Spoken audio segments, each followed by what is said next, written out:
नमस्कार, प्रभा साक्षी news network और आप सभी का स्वागत है।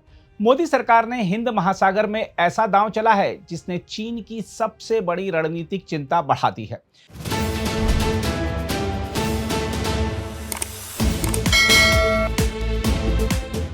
ग्रेट निकोबार में बनने वाला भारत का नया सैन्य और आर्थिक हब अब दुश्मनों के लिए खुली चेतावनी बन चुका है। जिस समुद्री रास्ते से दुनिया का सबसे बड़ा तेल और व्यापार गुजरता है, वहां अब भारत अपनी ताकत का स्थायी पहरा बैठाने जा रहा है। साफ है कि मोदी सरकार हिंद महासागर में भारत को सिर्फ मजबूत नहीं बल्कि सबसे प्रभावशाली ताकत बनाने की तैयारी में जुट चुकी है। हम आपको याद दिला दें कि केंद्र सरकार ने पिछले वर्ष जिस हरित क्षेत्र हवाई अड्डे को मंजूरी दी थी, वह अगले 5 वर्षों में तैयार होने की उम्मीद है। सबसे महत्वपूर्ण बात यह है कि यह हवाई अड्डा भारतीय नौसेना के संचालन नियंत्रण में रहेगा, यानी यह केवल नागरिक उड़ानों का केंद्र नहीं होगा बल्कि हिंद महासागर में भारत की सैन्य शक्ति का नया अग्रिम मोर्चा बनेगा। यह दोहरे उपयोग वाला हवाई अड्डा भारत की समुद्री निगरानी क्षमता, सैन्य पहुंच और त्वरित कार्रवाई की ताकत को कई गुना बढ़ा देगा। हम आपको बता दें कि ग्रेट निकोबार की यह परियोजना 4 बड़े स्तंभों पर आधारित है। इनमें अंतर्राष्ट्रीय कंटेनर ट्रांसशिपमेंट बंदरगाह, आधुनिक नगर, ऊर्जा संयंत्र और नौसैनिक हवाई अड्डा शामिल हैं।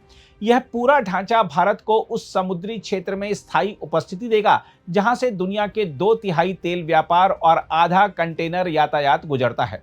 ग्रेट निकोबार केवल 40 किलोमीटर दूर स्थित है उस 6 डिग्री चैनल से, जो अदन की खाड़ी से मलक्का जलडमरू मध्य तक फैले समुद्री व्यापार मार्ग का सबसे संवेदनशील हिस्सा माना जाता है।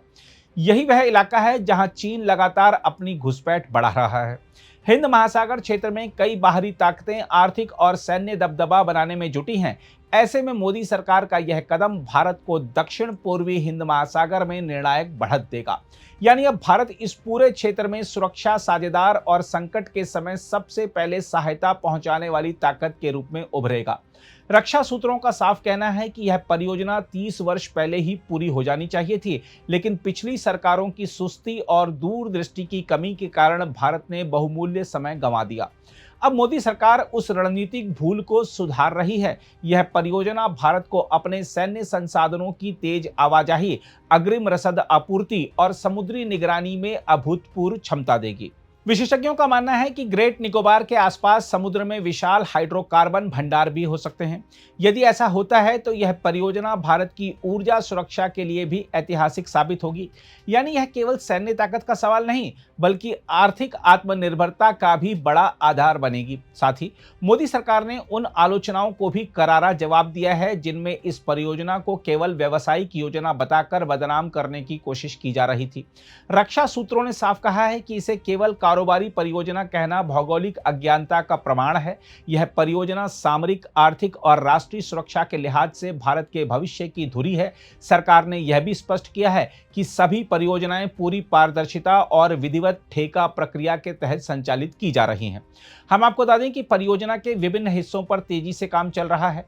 कंटेनर बंदरगाह के लिए सार्वजनिक निजी भागीदारी मूल्यांकन प्रक्रिया पूरी हो चुकी है। नगर परियोजना पर व्यय वित्त समिति की बैठक हो चुकी है, जबकि द्रवीकृत प्राकृतिक गैस आधारित ऊर्जा संयंत्र की विस्तृत परियोजना रिपोर्ट तैयार कर ली गई है। इससे स्पष्ट है कि मोदी सरकार केवल घोषणाएं नहीं कर रही बल्कि जमीन पर तेजी से अमल भी कर रही है। इसके साथ ही पर्यावरण को लेकर उठे सवालों पर भी सरकार ने तथ्यात्मक जवाब दिया है।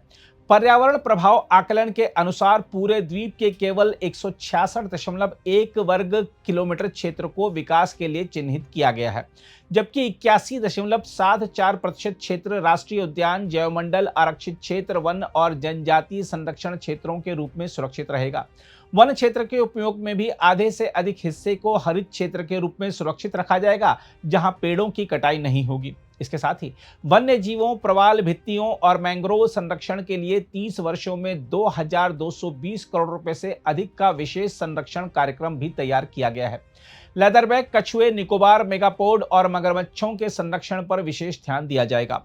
इस तरह स्पष्ट है कि ग्रेट निकोबार परियोजना मोदी सरकार का केवल विकास अभियान नहीं बल्कि भारत की समुद्री शक्ति का नया शंखनाद है। यह वह मास्टर स्ट्रोक है जो आने वाले दशकों में हिंद महासागर की रणनीतिक तस्वीर बदल सकता है। भारत अब अपने समुद्री हितों की रक्षा केवल तटों से नहीं करेगा बल्कि समुद्र के बीचों बीच अपनी निर्णायक उपस्थिति दर्ज कराएगा।